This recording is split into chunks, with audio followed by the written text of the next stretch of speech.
What's up, everybody? It's your boy Nate. Today we are diving into the latest from OpenAI, which is their Sora release. So Sora is finally here and we are hopping right in. This is going to be super exciting because Sora has been teased for the longest time. I think it's been almost a full year now.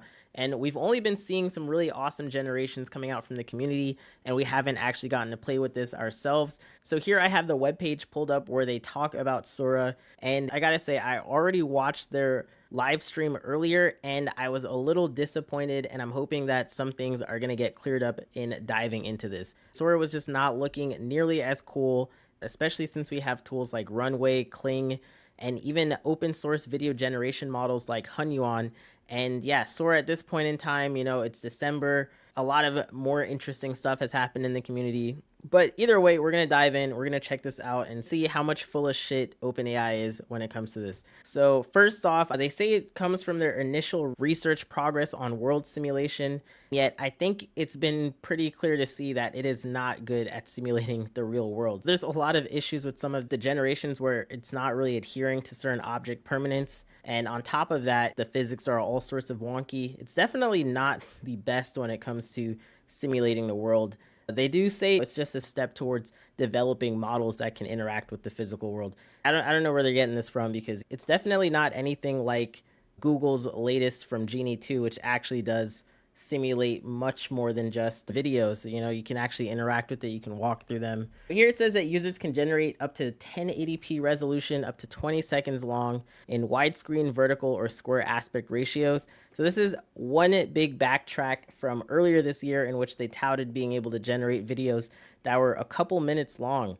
And to hear 20 seconds, that's better than the 6 seconds or 10 seconds we get from Runway, but definitely not a huge leap forward. One thing that is pretty cool is that they have updated their UI, and I gotta say, one thing that OpenAI does really great are their UIs. ChatGPT is still one of my favorite LLM interfaces, so I'm curious to get to play around with this. All of this, though, does look pretty similar to some of the other generators that we've seen in the past, except maybe with a little bit more Apple branding on top of it. It says that Sora is going to be available as a part of your Plus account for no additional cost. And that actually sounds pretty cool, because at no additional cost yet, there are limits, which is going to be 50 videos at 480p resolution or fewer videos at 720p each month. They don't really say how much fewer videos is, but I'm probably going to assume it's about half of them. But if they were to put, you're only going to get 25 videos per month at 720p, I think most people doing the math, they'd be like, wait a second, it's costing me roughly $1 per generation. That doesn't really make too much sense here,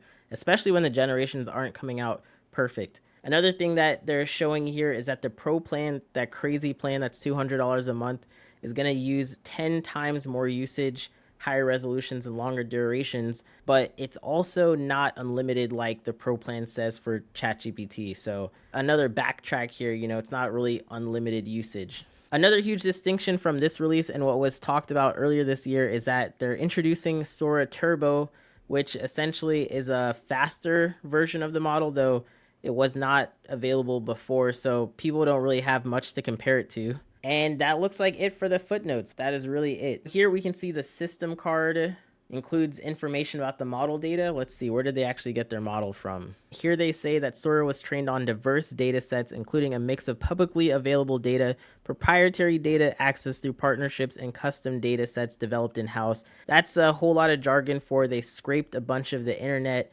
and the public ones that I have seen were their Shutterstock and Pond 5 partnerships. Though I did hear that a lot of other companies were noticing that their videos were getting scrubbed, whether that's YouTube. But it was made pretty clear earlier this year that OpenAI had managed to scrub YouTube videos. Shoot, I was even able to see which YouTube video they had scrubbed from our channel. It was actually our After Effects Basics channel. There was a really awesome tool that came out earlier this year to see if your data was a part of the stolen data, and it turns out that that tutorial was actually the one that got included inside of this training. Another thing that they're also talking about that I'm not too excited about is their risk identification and deployment preparation, because from MKBHD's video, it did look like they are restricting you from being able to generate just about anything. So aside from the obvious unethical uses, there are some cases that does not fall within their guidelines. They also use this term for external red teaming,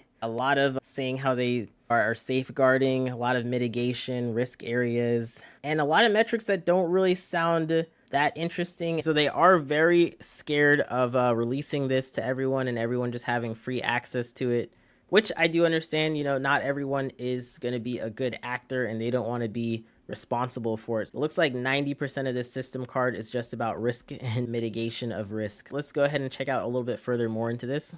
Okay, so here we are on the Sora webpage. And it looks like all of these videos are generated using Sora. These look awesome, though if you have been following our main channel, then you probably would have seen us talk about other video generators like Kling or Runway, which are making pretty similar looking results. So it's not like I'm seeing anything super breathtaking here. In fact, I'm already noticing in the top left corner a lot of artifacting in this generation.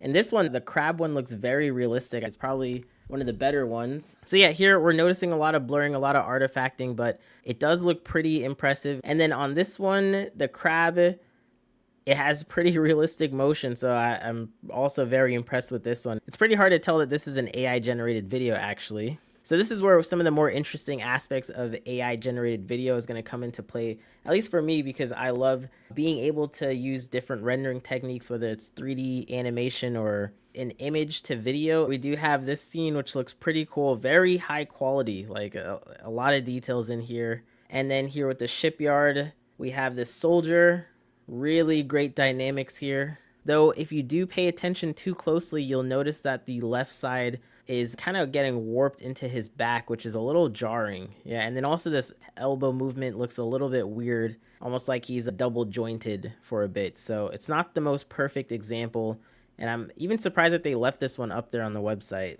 All right, so this one's pretty cool. It does handle these old school footage pretty well. And then we also have this alien coming through this window. Yeah, kind of weird, not the most impressive generation. Now this one looks amazing. This one's awesome. I just love the way that the clouds are moving across and the hair blowing in the wind. It looks very awesome despite her super stiff demeanor. The rest of the generation looks really awesome. And then this one, at this point, if it's a realistic photo of a city, it's almost indistinguishable from just looking like stock footage. So I'd almost want them to showcase something a little bit surreal about this. Like maybe if they generated a time lapse of it, showed the sky moving across, that would be really awesome to see. All right, here we have a woman reading a book in what looks like a very dark, dimly lit area with candles. Wow, this is pretty, because I was not expecting when they zoomed in for there to actually be text on that book. So there is some very strange lighting coming from the book, almost like it was illuminating her face like a phone screen or something like that, right?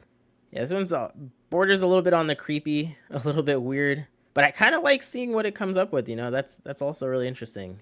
Oh wow, yeah, this is an awesome, such a lush atmosphere and setting. So despite Sora coming out today, it says account creation is currently unavailable. And anytime that I try to just log in with my regular account, it says, the same thing. Yeah, so here, dang. I guess this pretty much sums up the entire experience for, I think, most people. They're going to go to Sora after seeing the videos from either MKBHD or from OpenAI themselves. And then they're going to get greeted with Sora account creation is temporarily unavailable. We're currently experiencing heavy traffic and have temporarily disabled Sora account creation. If you've never logged into Sora again, please check back again soon. So I don't know too many people that have already logged into Sora, because at the time of recording this, it's been pretty much just a few minutes after the release. It's a little bit of a bait and switch here where they just show you some really awesome features and show you stuff, but at the end of the day, it's going to be kind of like they did earlier with their first O model, when they said, oh, we have this brand new O model, it's strawberry or whatever, and then when people tried to actually use it, it's only available to a few select people despite already paying for the premium plans. So you guys let me know, do you guys think Sora was worth the wait, or is it just some overhyped crap and you guys would much rather use something like Kling, Runway, or even the free open source model Hunyuan? If you guys actually have not heard about Hunyuan, we just released a workflow for it to get to running in Comfy UI. It's going to be up on our main channel, so I'm going to leave a link there for you guys to check that out. Check back here, because as soon as we get our account created, we're going to be generating a lot of videos, using up all those credits and testing out the limits of this and comparing it to some of the other models as well. Make sure you subscribe and ding that notification bell. I hope to catch you in the next one. Until next time, all right, peace.